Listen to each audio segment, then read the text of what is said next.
Hi guys, thanks for tuning in to another episode of Nuggets News. In tonight's video I just want to build on a video I did a few weeks ago called Are We in an ICO Bubble? As I think we are now getting in really dangerous territory as far as ICOs are concerned, but I think that's very different to where we are in the cryptocurrency space in general, and I don't think crypto is anywhere near a bubble. I think it's still early stages and we're nowhere near mass adoption, and it doesn't sit well with me when people call cryptocurrency in general a bubble when they don't know what they're talking about, okay? So I'm just going to present a few arguments here and try and put my point of view forward. So in that video I did a few weeks ago, I compared the dot-com bubble that peaked in 2000, and I compared that to the current sort of ICO bubble where we've just seen people throw millions of dollars at any projects that had .com in the name, and it's very similar to now. So anything that's got ICO in the name and people getting excited about a white paper, and it reminds me of what I've read and documentaries and being a student of history. It reminds me a lot of this sort of .com bubble, and sure, we had a big crash, and it's going to be the same for cryptocurrencies. With over 1,000 cryptos and tokens on CoinMarketCap now, greater than 90% of these are going to fail, and sure, there's going to be some great companies rise from the ashes, as we saw from the dot-com bubble also, you know, companies that revolutionise the internet, and it's going to be the same with cryptocurrency and a few token projects that they are going to change the world, and the technology is going to change the way we live our lives, and this is going to take a few years to play out, and I think that's what a lot of people don't realise. And I just want to drive home the point that when Ethereum had their ICO, they raised $18 million.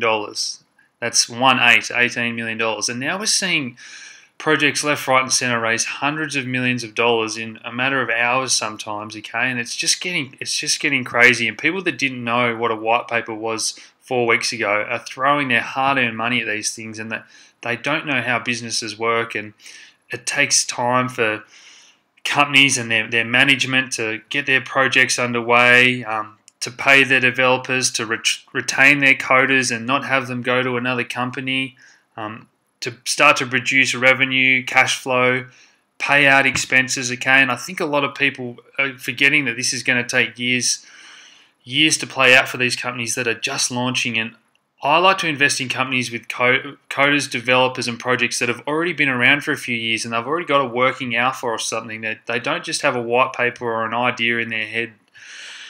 And Bitcoin and Ethereum and a few other projects I've mentioned in my videos, they've already stood the test of time to some degree, and that resilience is, you can't buy that, okay? And that's what's going to put these projects with the guys that are just getting into this, it's going to put them to the wayside as far as I'm concerned, okay? So we've seen dozens of ICOs, there's dozens more planned, and the overall value of the ICO market is getting out of hand for what I think its current value is. Sure, they might increase down the track like we've seen here, but for the time being, it's just getting a bit out of hand, I think so.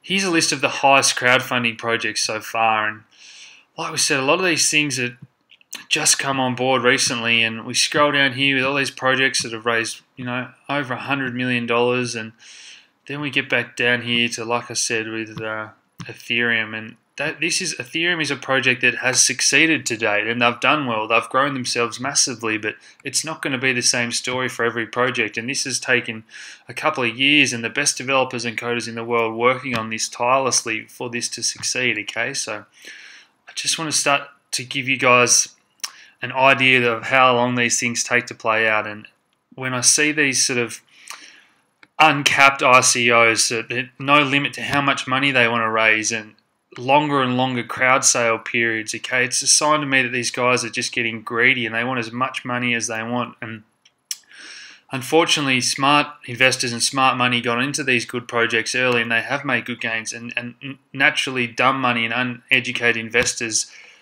chase that same return, okay? And I just don't want to see you guys throwing money at dumb projects and getting hurt, because you will lose money if these things don't play out over time, as I think we're going to see happen, okay? So now I don't want to be all doom and gloom. You guys know the good projects that I've made videos on that I think are going to succeed, but I want to talk about how I don't think crypto's in a bubble by any stretch just yet. And sure, Bitcoin and Ethereum, plenty of other coins out there have had massive gains, but if we look at this 5-year Google Trends searches for Bitcoin and Ethereum, searches for Bitcoin are only 25%, 30% higher than they were back in 2013 when barely anyone was talking about Bitcoin, okay? And searches for Ethereum here, the second largest coin by market cap, they've only reached 50% of what searches for Bitcoin reached in 2013. So this stuff is so far from mass adoption. And you know, sure, if you're watching this video, you're in the cryptocurrency world, but no one on the street has an idea about this stuff. Mum and dad investors know nothing about it, okay? Sure, we might hear the occasional story of a taxi driver or Uber driver that tells you to get into crypto and whatnot, but a lot of this is playing out differently to how a normal bubble forms, in the fact that the smart money and the institutional investors haven't taken their place yet at the table, and they haven't deployed their funds, and that's the next thing I sort of want to talk about. So this is an example of what we're starting to see. So money managers are launching Bitcoin and Ethereum funds to get their clients and their investors' funds into crypto, because the on-ramps and off-ramps are still very difficult. And you guys know, if you've tried to set up an account, even with the most friendly exchange in the world, Coinbase, okay, it's still a little bit difficult to get your head around how the addresses work. And if you want to buy smaller cap coins, you've got to go on those exchanges. And this is, mum and dad investors take one look at that and go, no, this is still too hard. And even for the smart money, okay, they've got to be responsible with their clients' funds. And we hear stories of exchanges and websites getting hacked, and they still have not had a chance to buy large sums of these coins in good projects, okay? So just think about that. The on-ramps and off-ramps are still challenging for these people. Again, here's another story. Congress and parliaments, governments around the world, they still don't have their head around how these things even work, okay? This is another sign to me that this is just in the early stages. We're starting to see more countries adopted, okay? I've spoken about sort of Japan, South Korea, Russia, China starting to take friendlier stances, and they're seeing positive results. And once struggling countries like Spain see positive results, they're going to want to add it and become a Bitcoin hub to increase their GDP, okay? So Switzerland, again, reinventing itself as a cryptocurrency haven, that is going to benefit these European economies. And then others are going to see this and they're going to want in, okay? And that's how I see this really playing out. Now, when you read articles like this, you know that the stock analysts and these Wall Street hedge fund guys, institutional investors, are starting to take their positions on an individual level, because they'll buy Bitcoin and then they'll start printing articles about wild price projections because they want it to go up in price now that they've individually bought it. But that doesn't necessarily mean they've bought it for their clients yet, okay? Another thing I just want to touch on while we're talking about sort of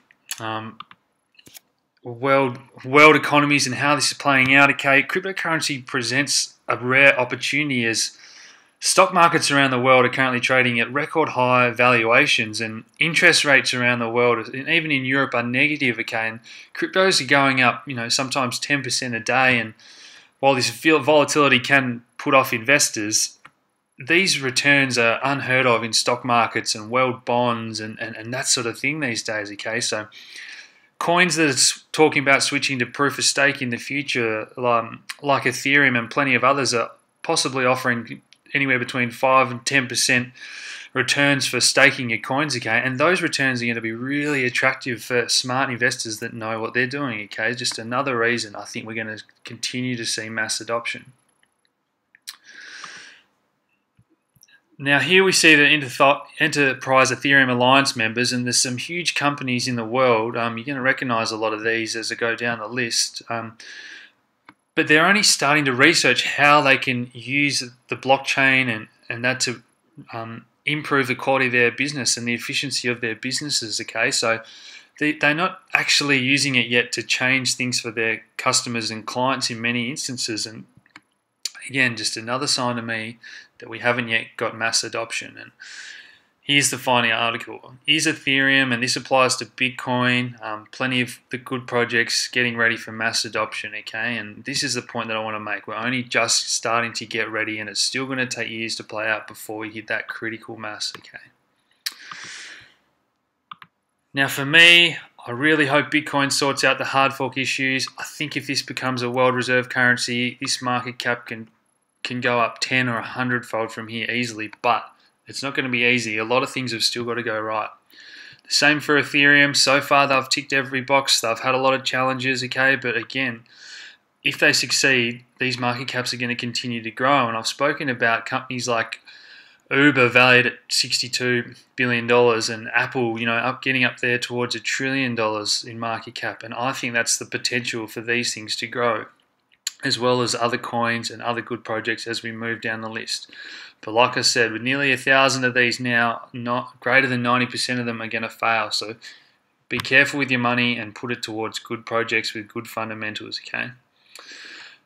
Now, guys, I have also been offering a VIP chat room service recently. If you want to pick my brain a bit more, I'm doing live videos and members can ask me anything they want. I'll be doing educational videos on charting, trading, as well as current cryptocurrency market moving events and how I think things are going to play out. So I'll put a link below if you'd be interested to join that. Other than that, thanks for tuning in, guys. I hope you've enjoyed this video. Cheers.